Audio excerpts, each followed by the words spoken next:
This feature is presented by Fisher's Neighborhood Market, a proud supporter of all area high school and local sports and all of the local communities.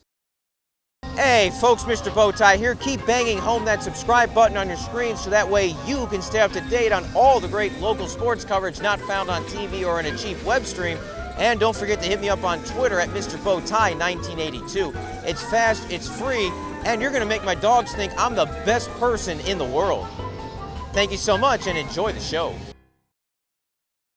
Third round of the 4A girls soccer knockout rounds, a couple of 26 4A district rematches as they've run everybody else out of the tournament. One side of the bracket features district champion San Antonio Davenport taking on Fischer Canyon Lake. The other side features perennial state semifinalist Boerne High taking on Wimberley. Davenport, the district champions, they tied Boerne, but they won a match and drew a match against the Greyhounds, which is why they were the district champions. Canyon Lake, the fourth place finisher. Davenport obviously knows a thing or two about success in sports this year. In fact, two of their players were on the volleyball state championship team from back in November. Boerne High, always a team that can make it to the state semifinals at Birkelbeck. Their main problem, though, has been getting past the semifinals and reaching the gold medal match. Well, the winners of these two matches will not play each other until Saturday if they both win on Friday. Who would win here tonight? Let's check out the action from here and up in Bulverde.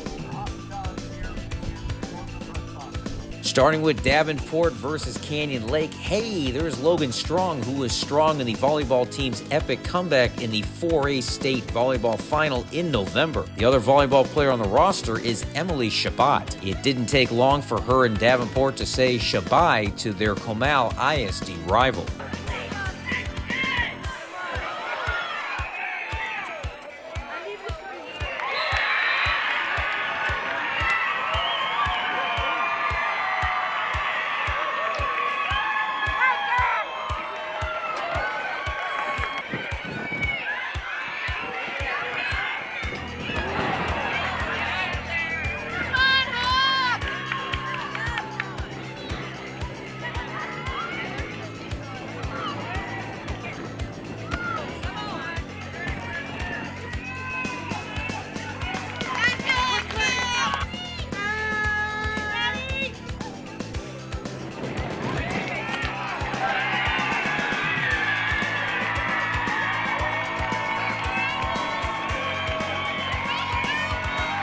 After Riley kicked out, I was just kind of anticipating and waiting for what was going to happen, and I kind of saw that it was going to the keeper, so I just following in and then being able to track it and score. Going forward, everyone pressing together on offense. When we take shots or crosses, everyone following up because the goalie was bobbling the ball a lot, so they just noticed that and followed through.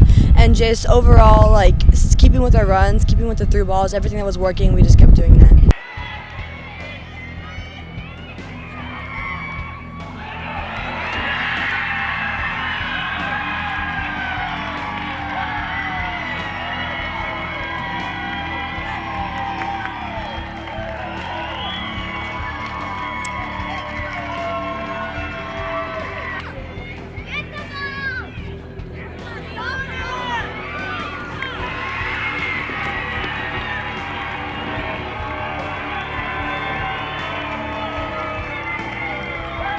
I quickly adjusted after that because I realized I would have to fake her out to actually be able to score.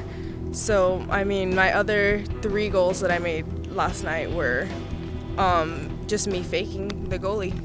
In the first 20 minutes, Chabot scored twice, Frances Vega scored twice, and had a third go off the pipe, and it was 4-0. Vega would get the hat trick later in the match as Davenport rolled past Canyon Lake 5-2 to head back into round 4 for the second straight year. Going into the match, we already knew that we needed to be intense, and I think that I already knew that spreading out our offense would really help us. So just finding the split and then being able to set the tone early really helped just overall set the tone for the game. So I think after that, everything just started flowing, and then we were able to keep it going. We knew that our hard work could get us there. I mean, we've been working for this all year, and I think that we brought our best, and that just the score showed what we brought. We noticed that one of her weaknesses was that she couldn't go for the corners as well.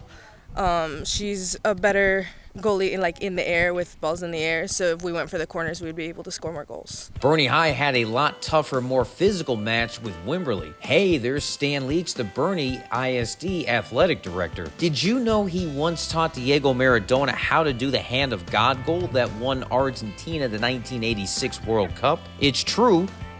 Possibly. Well, both of them were and would have been impressed by Greyhound freshman Isabella Pettet, who had a hat trick versus Lavernia in the second round. She scored early in this match, and it was 2-0 Boerne at half.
The second half was more physical than anything else, but Kinsley Sawyer made several key stops, and Pettit drew a foul in the box that set up Kailey Stringfellow's PK goal to complete Boerne's 3-0 win over Wimberley and a repeat trip back to the fourth round. That was a overall team effort, guys. Now, here's the thing I'm going to say is, we're still banged up a little bit. We got to get back in the training room tomorrow morning.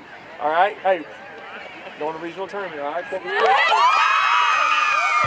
I had the mentality just to go for it and just to just don't slow down, just shoot it. If I get it, just take a touch on it and just try to shoot it. They have a lot of physical components, and we knew that coming in today. My mindset's just to keep a clean slate. My defense working so hard. For me to be able to keep them in it and keep the saves that I need to do in order to keep my team in the game is what my mind's based on. Both teams want it, and both teams are going to be aggressive, and we want the win. We want to continue, and we just it's soccer. It's going to be tough. You have to be mentally tough and physically tough, and the teams are going to be hard. You got to play through it and just be mentally tough. Davenport and Boerne already talking about a rematch, not only from this season, but also from last year's state quarterfinal, which Boerne won to get to the state semifinals. Before any of that can happen, though, Davenport will play Cal Allen in the fourth round, while Boerne High will face Corpus Christi London. All four teams reached this round last year. Stan Leach, by the way, would be very happy to know that the boys were also winners over Marble Falls, so they head back to round number 4. Reporting from across the hill country, I am Mr. Bowtie.